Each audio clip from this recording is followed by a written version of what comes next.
अविनाश, तुम कब मेरी बात सुनोगे? आखिर मैं तुम्हारी पत्नी हूँ। काव्या ने गुस्से से अविनाश से कहा। अविनाश बिना कुछ बोले घर से निकल गया। अब ऐसा हर दिन होता है। काव्या अपनी सास सुलोचना जी की बहुत इज्जत करती, लेकिन सुलोचना जी हमेशा उसे नीचा दिखाने की कोशिश में लगी रहती थी। आज भी वही काव्या ने सुबह जल्दी उठकर नाश्ता बनाया।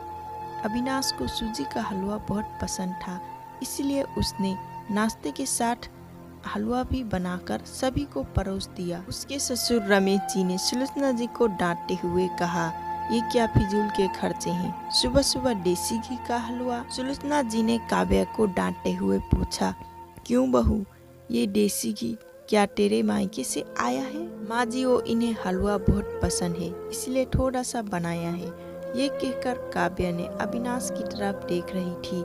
शायद वो कुछ बोले, तभी सुलोचना जी ने कहा, मैं सब जानती हूँ, मेरे बेटे का बहाना करके खुद खाने का मन होगा। अविनाश चुपचाप नाश्ता करता रहा।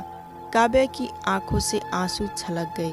इससे ज्यादा बुरा तब लगा जब अविनाश बिना हलवा खाए ही ऑफिस के लिए चल दिए। काव्या घर के काम निपटाने में लग गई। इधर सुलोचना जी बाहर डाइनिंग रूम में बैठकर बड़बड़ाती रही। काम करके काव्या अपने कमरे में जाकर रोने लगी।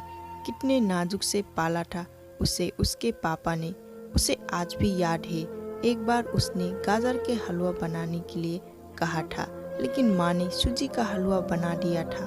पापा को जब पता लगा तो तुरंत बाजार गए, वहाँ से ढेर सारे गाजर का हलवा लाए थे और उस दिन बिना कहे 2-3 दिन में गाजर का हलवा बनाने लगे। आज उसे सूजी के हलवे के लिए कितनी बातें सुनाई जा रही है। उसे गुस्सा सास ससुर पर नहीं, अविनाश पर था, जो कि कुछ नहीं बोल पाए। शाम को जब उसने अविनाश से शिकायत की तो बस इतना ही बोले, इस घर में केवल माँ की पसंद का खाना बनता है, आगे से मेरी पसंद का कुछ मत बनाना। काव्या ने अविनाश से बात करनी बंद कर दी।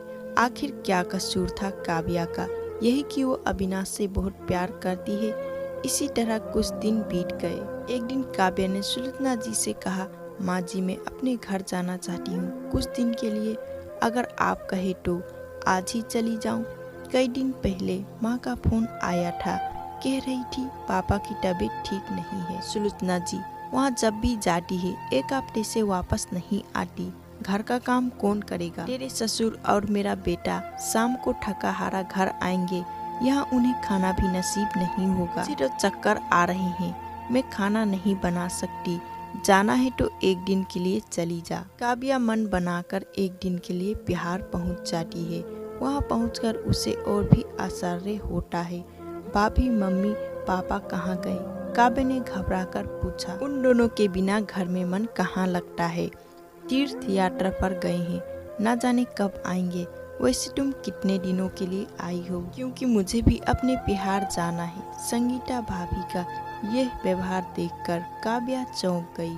क्या ये वही भाभी हैं जो उससे बहुत स्नेह जताती थी? काव्या सोफे पर बैठी सोच रही थी। अच्छा, वो जो भैया ने मकान के पेपर साइन करा लिए थे, मैंने अपना हिस्सा छोड़ दिया था, शायद उसी साइन के लिए मेरे से प्यार जताया जा रहा था। कहकर वो तेजी से घर से बाहर निकल गई।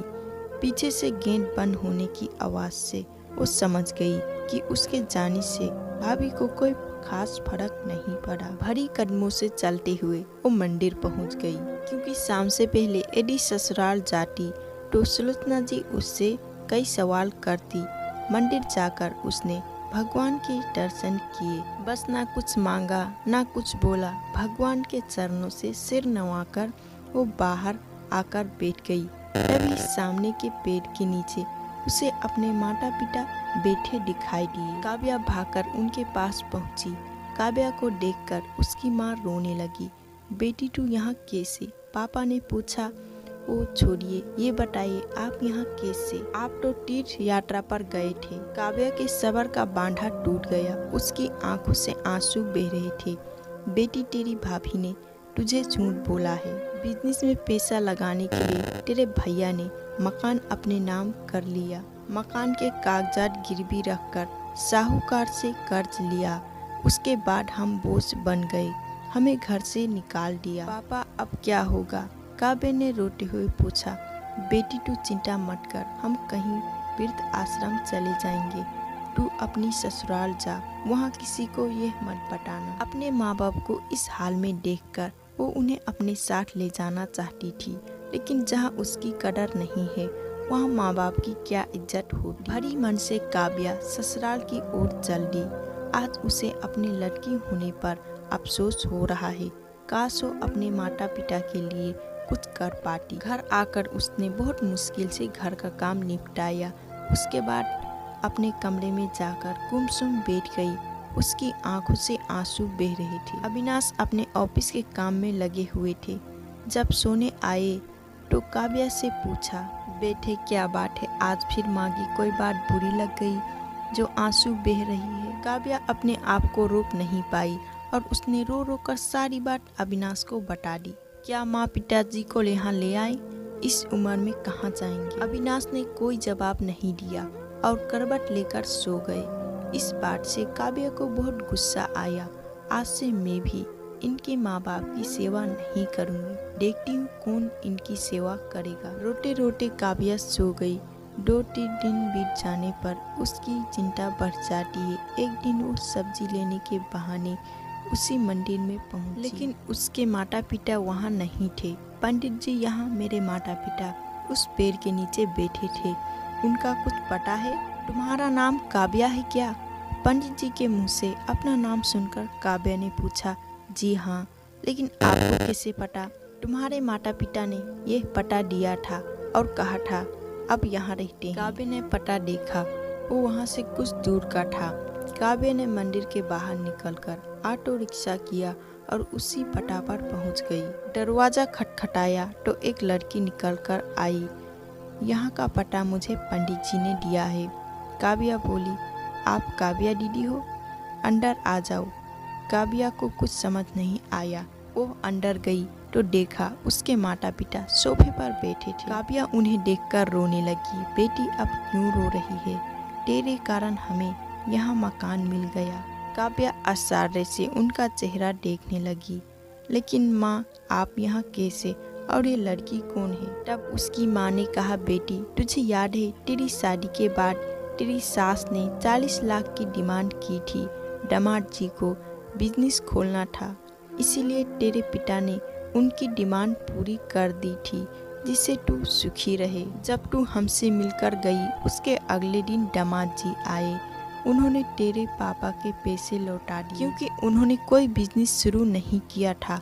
तेरे पापा ने मना भी किया लेकिन नहीं माने। उसके बाद उन्होंने प्रॉपर्टी डीलर से 2 दिन में यह मकान खरीद लिया। 60 लाख रुपए बच गए।